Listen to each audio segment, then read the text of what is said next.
सबसे पहले अपने परम आराध्य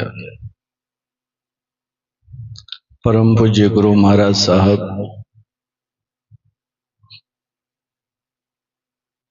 जिनकी तस्वीर मंच पे रखी हुई है, आपके श्री चरणों में हमारा प्रणाम है। पूज्य गुरु माँ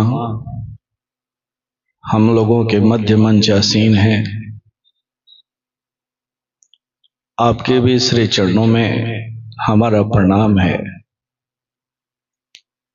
इस दिव्य चेतना सत्संग के उपदेशक डॉक्टर साहब, साथ ही साथ सभा में उपस्थित पूज्य गुरुदेव के प्यारे भक्तगण, सभी को हमारा यथा योग्य नमन है, प्रेम है। अभी थोड़ी देर पहले बड़ा ही सुंदर एक भजन चल रहा था। प्रभु ऐसी दया हो कि जीवन निरर्थक जाने न पावे, यह मन न जाने क्या क्या कराए, कुछ बन न पाया अपने बनाए। आइए आज थोड़ी देर के लिए हम लोग इसी पर मनन करते हैं, चिंतन करते हैं। दरअसल ये एक भक्त की पुकार है। भक्त अपने प्रभु से प्रार्थना कर रहा है, प्रभु ऐसी दया हो कि जीवन निरर्थक जाने। सचमुच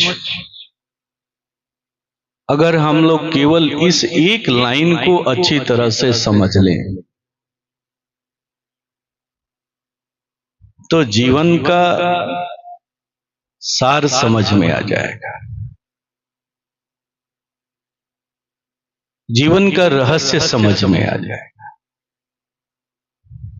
भक्त क्या कह रहा है? तो प्रभु ऐसी दया हो कि जीवन निरर्थक जाने। कहता है कि जीवन निरर्थक न जाए, ऐसी कृपा कर। निरर्थक का मतलब क्या होता है? बिना अर्थ का। और अर्थ का मतलब क्या होता है? तो अर्थ का दो मतलब है। एक होता है अर्थ का मतलब धन, और दूसरा मतलब होता है मीनिंग, माने। दोनों ही सही बैठता है जीवन पर, ये दोनों ही सही बैठता है। इस जीवन का माने क्या है? दरअसल हमारा जो ये शरीर है, इस शरीर के अंदर एक जीवन है। शरीर केवल अकेला नहीं है, शरीर के अंदर एक जीवन है, और उस जीवन को इस शरीर में आने का कुछ माने है, कुछ मीनिंग है, कुछ मीनिंग है।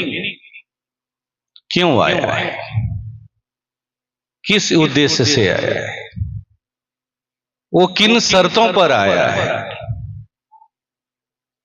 और माने का एक और अर्थ, जैसा कि मैंने अभी बताया, क्या होता है? तो धन।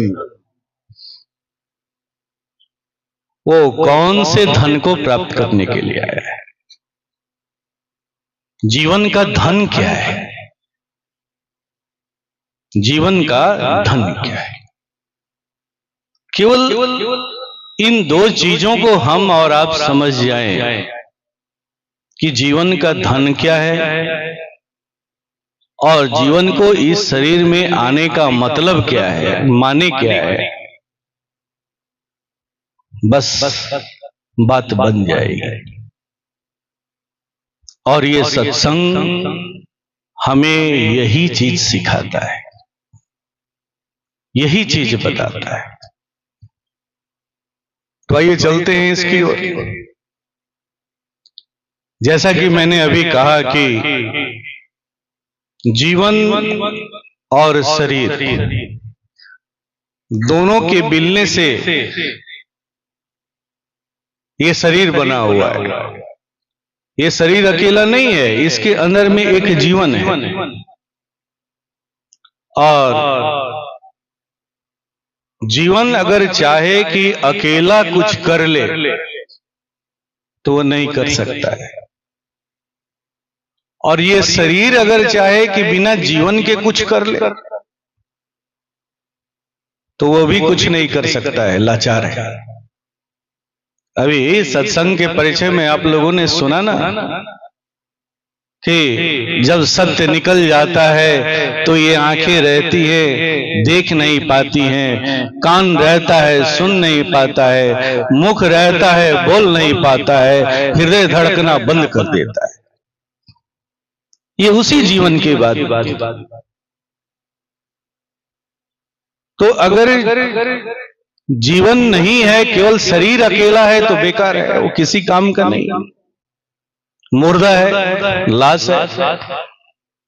और केवल शरीर है, जीवन है और शरीर नहीं है तो वो जीवन भी बेचारा है, कुछ नहीं कर सकता है। उसको शरीर का साथ चाहिए, कुछ भी करने के लिए, कुछ भी प्राप्त करने के लिए उसको शरीर का साथ चाहिए। तो कहते हैं कि जब जीवन चला, जब इस शरीर में आया तो शरीर के साथ उसका एक गठबंधन हुआ। गठबंधन क्या हुआ कि हम लोग दोनों मिलजुल करके धन कमाएंगे, अर्थ कमाएंगे। कहा ना कि अर्थ का मतलब धन भी होता है। हम लोग दोनों मिलकर के धन कमाएंगे। ठीक वैसे ही जैसे दो पार्टनर मिल करके कोई बिजनेस करते हैं, रोजगार करते हैं, और उस रोजगार से जो आमदनी होती है, जो कमाई होती है, वो आपस में वो दोनों बांट लेते।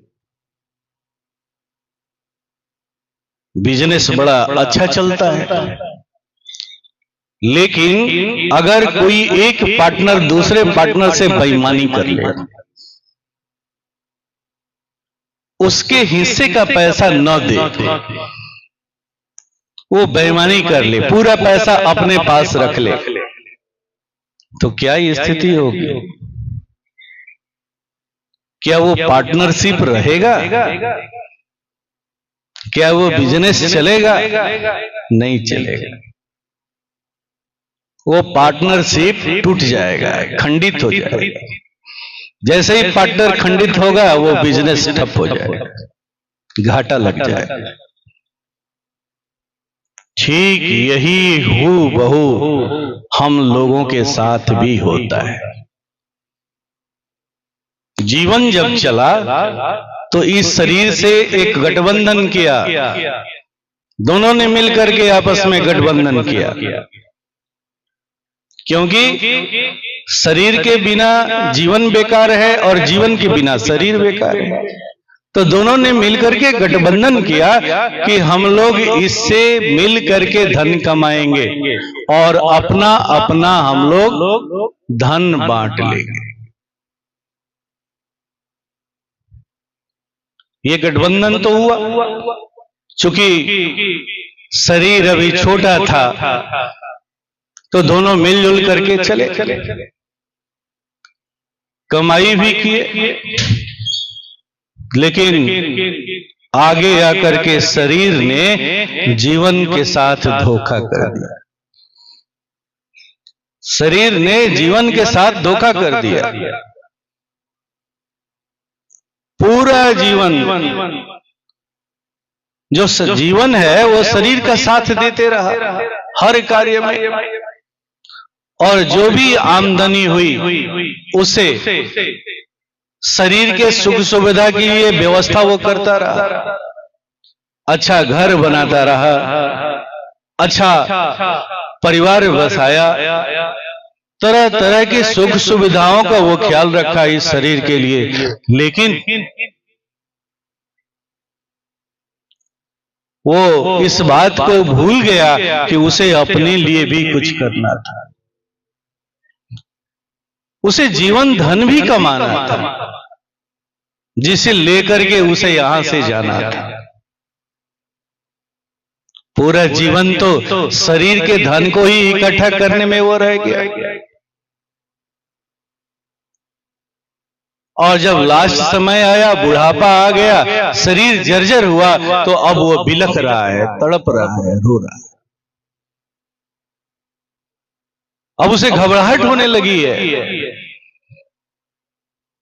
इसलिए वो बार बार प्रार्थना कर रहा है कि प्रभु जीवन निरर्थक जाने न पावे। अब उसे समझ में आ गया है कि अब तो ये शरीर बूढ़ा हो गया, लाचार हो गया, कब्र में पांव लटका हुआ है, और पूरा जीवन तो मैं इसी शरीर के लिए सब कुछ करता रह गया, अपने लिए कुछ नहीं कर पाया। जिस जीवन धन को लेकर के हमें जाना था, उस धन को तो मैंने इकट्ठा किया ही नहीं, केवल शरीर के लिए ही धन इकट्ठा करता रह गया। अब वो तड़प रहा है, उसे एहसास हो चुका है, इसीलिए वो बार बार बार बार प्रार्थना कर रहा है कि प्रभु ऐसी दया हो कि जीवन निरर्थक जाने न पावे, जीवन निरर्थक बचा लो, ऐसी कृपा कर दो। यही बात हम लोग भी समझ नहीं पाते, और समझते तब हैं जब बहुत ही देर हो जाती है। जीवन का धन अलग है और शरीर का धन अलग है।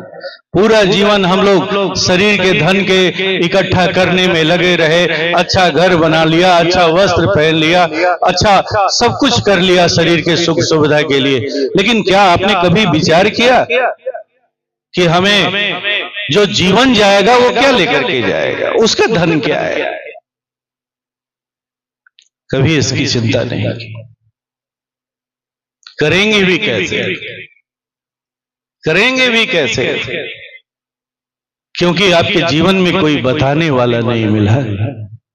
करे शरीर के धन के अलावे तुम्हारे शरीर के अंदर एक जीवन भी है, उसका भी कुछ हक हिस्सा बनता है, उसका भी कुछ धन है, उसके बारे में भी सोचो। ये बताने वाला कौन है? तो यही है गुरु,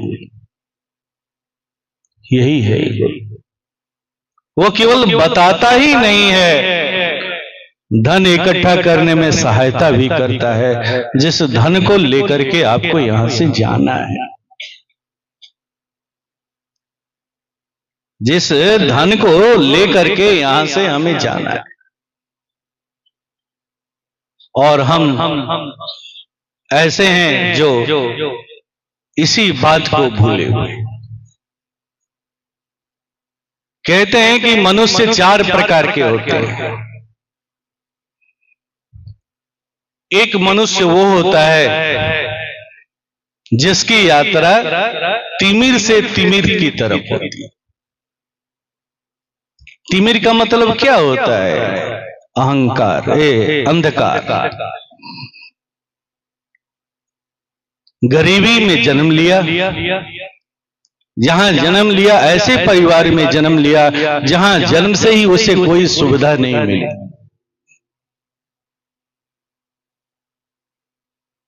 परिवार गरीबी में रहा, शाम को क्या खाना है, सुबह क्या खाना है, इसकी चिंता करनी है। कोई सुविधा, कोई सहायता नहीं मिली, हर तरह की गरीबी मिली, और वो इसी तरह गरीबी में तड़पते बिलखते यहां से चला गया। दूसरा मनुष्य जो तिमिर से प्रकाश की ओर चलता, उसकी यात्रा कैसी होती है? तो तिमिर से प्रकाश की ओर, यानी वो गरीबी में जन्म लिया जरूर, लेकिन यहां आकर के कुछ उसने ऐसा किया कि अपने चेतना का विकास करके यहां से उस जीवन धन को प्राप्त किया, जिस जीवन धन की बात मैं अभी थोड़ी देर पहले कर रहा था। इसके सबसे सुंदर उदाहरण कौन है? रैदास। कुल भी छोटा, कार्य भी छोटा, जूते सीने का काम किया करते थे। कुल समाज भी छोटा था, हर तरह की गरीबी थी, लेकिन उसमें रह करके भी उसने अपनी चेतना को जगाया, उस जीवन धन को कमाया और अपने यात्रा को, अपने जीवन को प्रकाशित करके यहां से। तो ये दूसरे प्रकार के मनुष्य होते हैं। ऐसे बहुत सारे लोग हैं, केवल रैदास जी नहीं है, बहुत सारे लोग हैं जिनका जन्म तिमिर में हुआ और उनकी यात्रा समाप्त कहां हुई? तो उन्नत प्रकाश में समाप्त। वो चेतना को विकसित करके गए। यही है जीवन धन। और तीसरे प्रकार के मनुष्य कौन होते हैं? तो जो प्रकाश में जन्म लेते हैं और उनकी यात्रा किस तरफ हो जाती है? तो तिमिर की तरफ हो जाती है, अंधकार की। प्रकाश में जन्म लेने का मतलब आपको जन्म से ही सारी सुविधाएं मिलेगी। एक उच्च कुल मिला, धन धान्य से भरा हुआ परिवार मिला, जन्म से ही आपका मनोबल ऊंचा रहा। जब कोई उच्च कुल में जन्म लेता है ना, तो जन्म से ही उसका मनोबल हाई रहता है, ऊंचा रहता है। हीन भावना उसमें नहीं रहती। तो ऐसे लोगों को कहते हैं कि उसने प्रकाश में जन्म लिया। और यहां से गया कैसे? तो अपने जीवन में अंधकार को खड़ा करके गया, अंधकार को गया।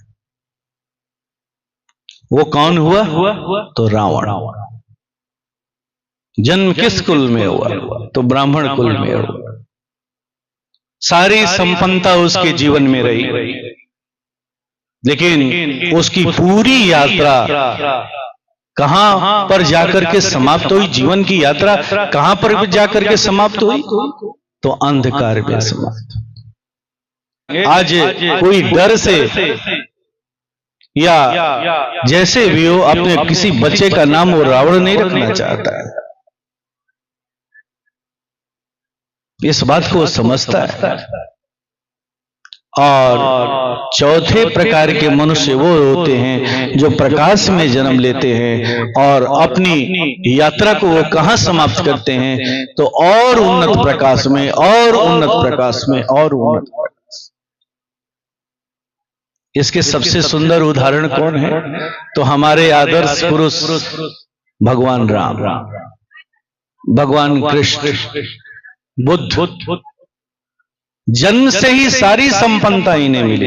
एक उच्च कुल मिला, उच्च परिवार मिला, धन्य धन से भरा हुआ घर मिला, राज परिवार मिला, लेकिन उसके बाद भी इन्होंने उस चेतना का विकास का काम किया और अपने जीवन में उन्नत प्रकाश को कायम करके गए। आज हजारों वर्ष उनके गए हुए हो गए हैं, लेकिन उन्होंने जो चेतना विकसित की है उससे आज हम लोग मार्गदर्शन ले रहे हैं। आज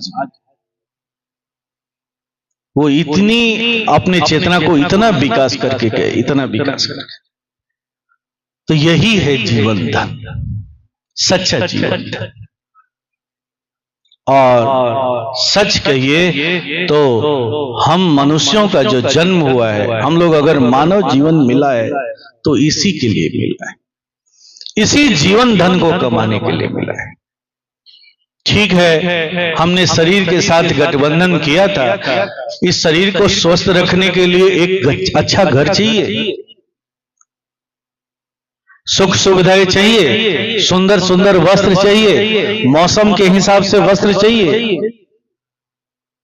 लेकिन हम पूरा जीवन इसी में भूले रह गए। जीवन धन के बारे में हम कभी सोचते ही नहीं है कि जीवन धन नाम की कोई चिड़िया भी है, कोई चीज भी है। हम तो केवल यही जानते हैं कि जीवन भर कमाए, एक मकान बना लिया, बच्चे की शादी कर ली, 2-4 बच्चे पढ़ा लिए, स्कूल में नाम लिखा दिए, बस यही है जीवन। नहीं, ये आपके शरीर की आवश्यकता है। अभी तो जीवन की आवश्यकता तो आप तो भूले ही हुए। जीवन की आवश्यकता को तो भूले ही हुए हैं कि जीवन की आवश्यकता क्या है। और जीवन की आवश्यकता अगर फुलफिल कहीं होती है तो गुरु के चरण कमलों में ही होती है, गुरु के माध्यम से ही होती है, और ऐसे ही सत्संग सभाओं में। जैसे राम ने किया, जैसे कृष्ण ने किया, जैसे रैदास ने किया, जैसे कबीर साहब ने किया, जैसे सूरदास ने किया, ये सभी लोग उसी के प्रतीक हैं। कोई विपरीत परिस्थिति में जन्म लिया फिर भी अपने चेतना का विकास करके गए, कोई अनुकूल परिस्थिति में भी जन्म लिया लेकिन अपनी अनुकूलता को उन्होंने कभी भी प्रतिकूलता में नहीं बदलने दिया, और चेतना का विकास कर। इसी जीवन धन के लिए हमारा और दुर्भाग्य की बात है कि हम लोग इसी धन को भूले हुए, जो कि एक मूल धन है, यही मुख्य धन है जिसे हमें लेकर के जाए। इसी धन के नाम पर परम पूज्य ने इस सत्संग का नाम रखा दिव्य चेतना। यही वो चेतना है जो इस चेतना को प्राप्त कर लेता है, वो जीवन धन को प्राप्त कर लेता है, वो जीवन धन को प्राप्त कर लेता है। तो याद रहे, हमारा काम है चेतना, जन जन तक जाना, गुरु महाराज के आदेशानुसार लोगों को चेताना, बताना कि अगर आप भूल गए हैं अगर इस बात को, तो कम से कम आज से ही सही इसकी शुरुआत कर दीजिए,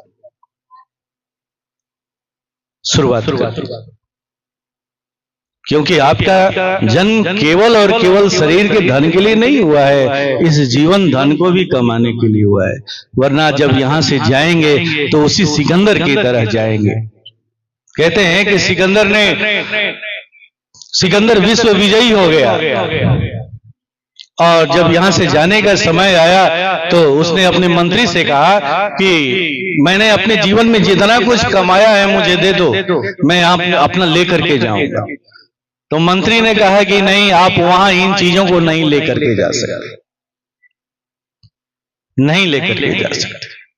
कहते हैं कि सिकंदर अपना सर पकड़ करके बैठ गया, बिलाप करने लगा, काश मुझे कोई चेताया होता, कोई इस बात को बताया होता कि जो मैं कर रहा हूं, इसे जो हासिल कर रहा हूं, इसे लेकर के जाऊंगा कि नहीं जाऊंगा। अगर मैं जानता कि इसे नहीं ले जा पाऊंगा, इसे यहां छोड़ना पड़ेगा, तो मैं कभी भी इस रास्ते पर नहीं चलता, कभी भी इस रास्ते पर नहीं चलता। मैं उस रास्ते का चुनाव करता जिस धन को, जिस चेतना को लेकर के मुझे यहां से जाना है।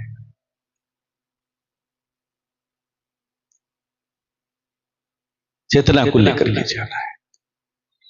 तो ये सत्संग हमारे परम आराध्य ने इसी के लिए स्थापित किया है कि जाओ जन जन को चेताओ। लोग भूल गए हैं, उन्हें केवल अपने शरीर के धन की ही याद है, लेकिन इस शरीर के अंदर में जो जीवन है उसका धन क्या है, इसे बताओ। वो कैसे इस धन को अर्जित करेंगे, इसका उपाय बताओ, इसका मार्गदर्शन करो और उन्हें इस रास्ते पर चलाओ। ताकि जब जाएं तो वो भी यहाँ से भिखारियों के देश में न जाएं। वो भी जैसे यहाँ पर उस महल में जन्म लिए हैं, उस राजघराने में जन्म लिए हैं, तो वहां पर भी पहुंचे तो उनके लिए वहां राजघराना, वो राजघराना तैयार खड़ा हो। तो हमें याद रहे उस जीवन धन को भी कमाना है। ऐसे महाप्रभु के दरबार में हम सब बैठे हुए, आइए प्रभु से प्रार्थना करते हैं कि हे प्रभु, आप अपनी दया कर दो, कृपा कर दो। हम लोग आपके समक्ष कुछ नैवेद्य सामग्रियों को लेकर के इकट्ठा हुए हैं। हे प्रभु, आप इसे स्वीकार करें तथा ऐसी कृपा करें, ऐसी दया करें प्रभु कि आपने जो मार्ग दिया है, जो रास्ता दिया है प्रभु, उस रास्ते पर अनवरत चलते रहे, अनवरत चलते रहे, तब तक चलते रहे प्रभु जब तक उस लक्ष्य को प्राप्त कर। ऐसी कृपा कर दो, ऐसी दया कर दो। आइए इन्हीं भावों के साथ इस नैवेद्य को अपने परम आराध्य को अर्पित करें।